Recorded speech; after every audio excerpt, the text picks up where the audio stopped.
Le Trésor en Guyane, c'est parti, c'est maintenant. Quels sont les titres? Bonjour Catherine. Bonjour Oriana, bonjour à tous. Si vous avez de la fièvre et pensez avoir la dengue, il est désormais possible de se faire tester gratuitement et sans ordonnance dans 2 laboratoires de Kourou. Le dépistage, une façon d'adapter la prévention. Ils ont travaillé sur la thématique des déchets avec leurs enseignants. Plus de 540 élèves du territoire de la CACL ont participé cette année au challenge Zéro déchet. 14 projets ont été présentés. Et puis, il a fêté ses 100 ans dans sa commune d'adoption, Makouria. Louis Lebeau fait partie des premiers Réunionnais installés à la Carapa après avoir dû quitter Madagascar dans l'urgence. Une grande fête était organisée ce matin par la ville, sa famille et ses amis. Et on commence ce journal par le dépistage de la dengue gratuite. Oui, et ça se passe à Kourou et c'est une première en Guyane. Si vous avez de la fièvre et pensez avoir la dengue, depuis ce matin, vous pouvez vous rendre dans 2 laboratoires de la ville spatiale particulièrement touchée par la dengue. Le dépistage pour adapter la prévention, il s'inspire du dépistage fait pendant la période Covid. On va retrouver tout de suite Laurent Marot et Abel Parnasse à Kourou. Bonjour Catherine, bonjour à tous. 31 cas de dengue au 31 mai en Guyane et un foyer épidémique à Kourou.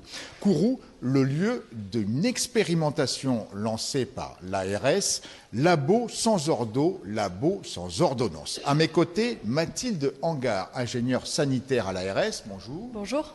Alors concrètement, que proposez-vous aux Kouroussiens ? De venir se faire tester pour une recherche de dengue sans prescription médicale. C'est ça l'innovation du dispositif.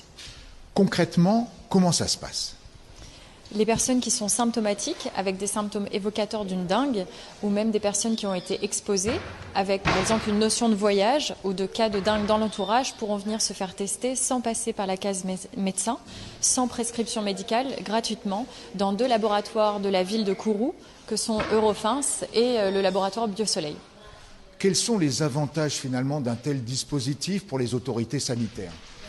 Pour les autorités sanitaires, ça nous permet de détecter plus tôt des cas, donc plus précocement, et de mettre en place des mesures individuelles à l'échelle de chaque personne de protection. Par exemple, dormir sous moustiquaire, se protéger, protéger son entourage, mais aussi d'avoir une visibilité sur la circulation du virus et d'anticiper un afflux de patients, par exemple, dans des centres de santé, pour protéger le système de santé. Merci Mathilde Hangar, donc ingénieure à l'ARS. Ce dispositif commence aujourd'hui et court jusqu'au 30 juin.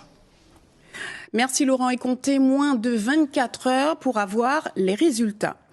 La galère pour les habitants qui vivent dans les communes éloignées. Il ne reste plus qu'un seul avion à la compagnie Air Guyane pour assurer les dessertes vers les communes de l'intérieur. Le 2e appareil a subi un problème moteur ce week-end. En attendant les réparations, le nombre de vols va être réduit d'au moins 36% pendant au moins 7 jours. Explication Laurent Marot.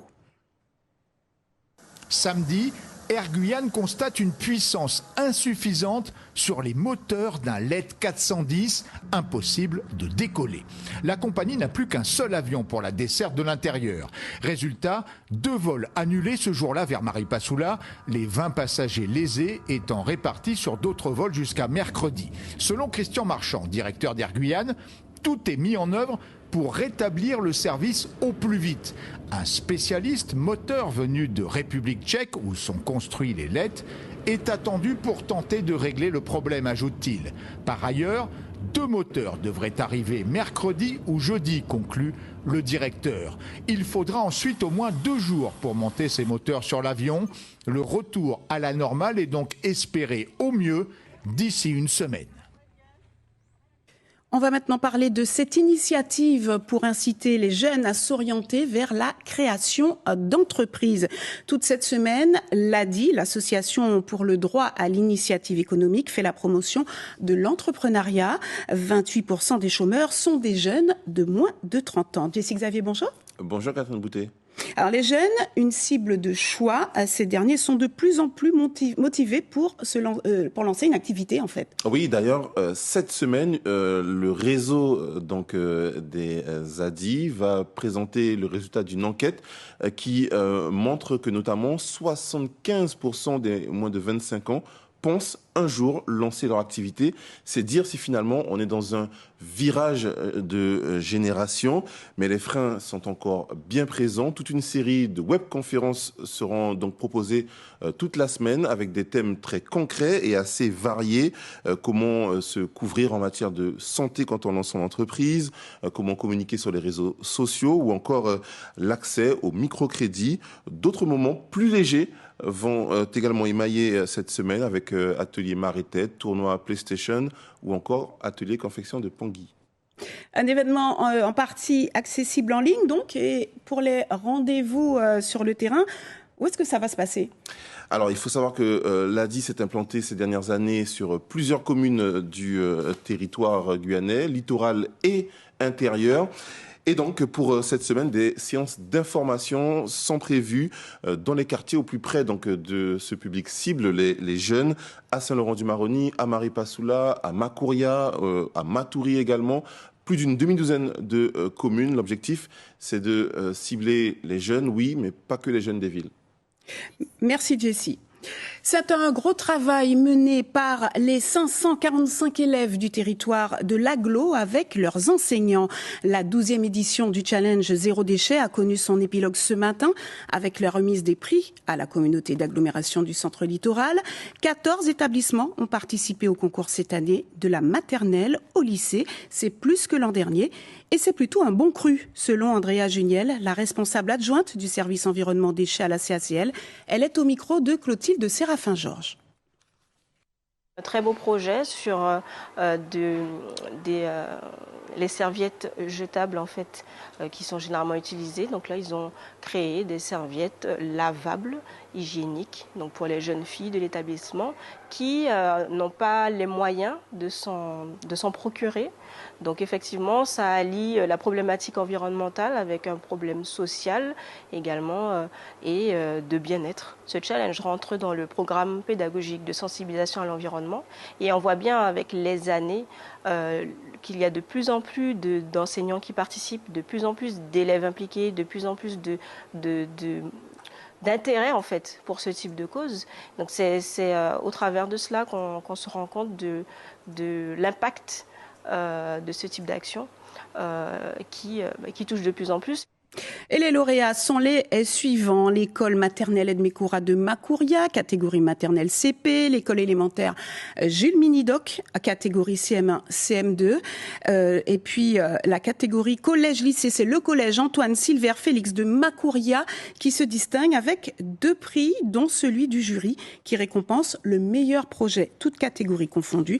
Ce dernier portait sur la réutilisation des serviettes hygiéniques avec notamment des protections lavables. Et la protection de l'environnement est un enjeu majeur pour notre territoire en raison de la qualité de sa biodiversité. Olivier Damon, bonjour. Bonjour Catherine Boutet. Alors la nature guyanaise se voit, mais se mesure surtout en chiffres.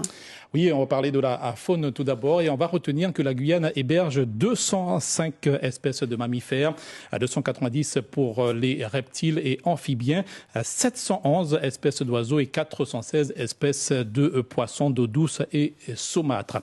Il faut comprendre que la Guyane héberge autant d'espèces de vertébrés que l'Europe entière, pourtant 45 fois à plus grande, et environ 5500 espèces de plantes vasculaires, dont 1500 à 1700 espèces d'arbres recensées sur notre territoire. Alors des espèces vivantes dans un espace étendu et diversifié, et là aussi des chiffres qui impressionnent. Oui, tout à fait. 2000 km de bande littorale dans 600 km de mangroves et près de 1300 km de marais et savanes inondables, soit une superficie 8 fois supérieure au bassin d'Arcachon au niveau de l'Hexagone, pour vous donner une idée. Et enfin, c'est un chiffre bien connu, la Guyane qui est couverte de forêts primaires à plus de 90% de son territoire. Merci Olivier.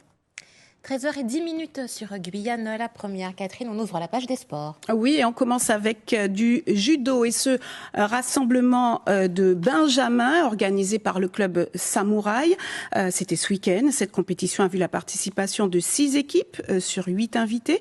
C'est la 2e édition de ce tournoi consacré spécialement à cette catégorie. La victoire revient à l'Alliance EAM et Regina. On écoute la réaction de Marc Madeleine, le président du club Samouraï. Il est au micro de Thierry Viviès. La Ligue, non, mais elle nous donne la possibilité de le faire, donc on en profite de l'organiser. Et a priori, sur le plan national, ça se développe de plus en plus. Donc on commence par les Benjamins et après, pourquoi pas les autres années, faire les minimes, les cadets et autres. En rugby, on connaît les champions de Guyane. Chez les hommes, le Stade Cayennais gagne son 36e titre de champion de Guyane.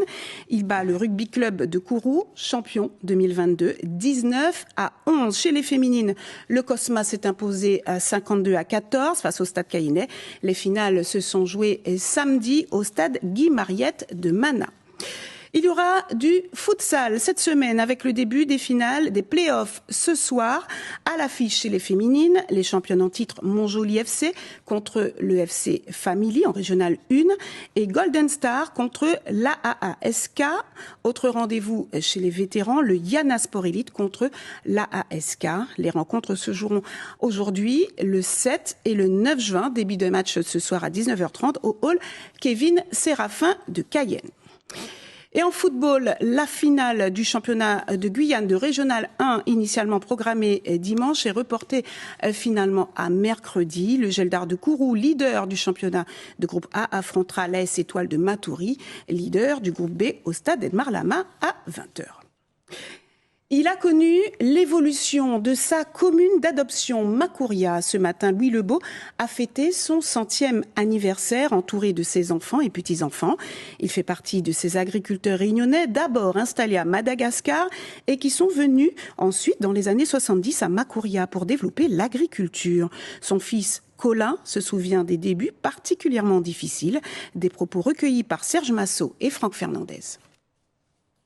Alors voilà, on s'attendait à recevoir, selon les promesses, l'équivalent de ce qu'on avait laissé à Madagascar. Et en vérité, quand on arrive ici, à peine la maison terminée, une exploitation en friche, de la forêt, et donc tout à remettre en place. On n'avait pas d'eau, pas d'électricité, pas de toilettes. Il fallait se débrouiller, quoi. Et donc c'était compliqué. Finalement, quelle réalisation est-ce que la famille, votre père a fait ici à partir de rien?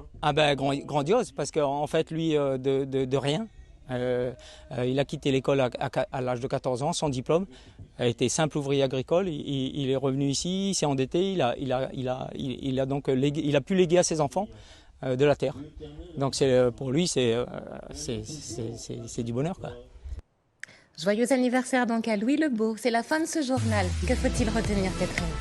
Si vous avez de la fièvre et pensez avoir la dengue, depuis ce matin, il est désormais possible de vous faire tester gratuitement et sans ordonnance dans 2 laboratoires de Kourou.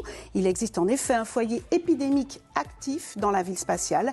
Le dépistage, une façon d'adapter la prévention. Résultat en moins de 24 heures. C'est la fin de cette édition. Merci de l'avoir suivi. Prochain rendez-vous avec l'information régionale à 18h en radio avec Mélodie Nourri. À 19h30 en télé, vous retrouverez Lélia Chérubin-Jeannette. Bon après-midi sur nos antennes. À demain 13h.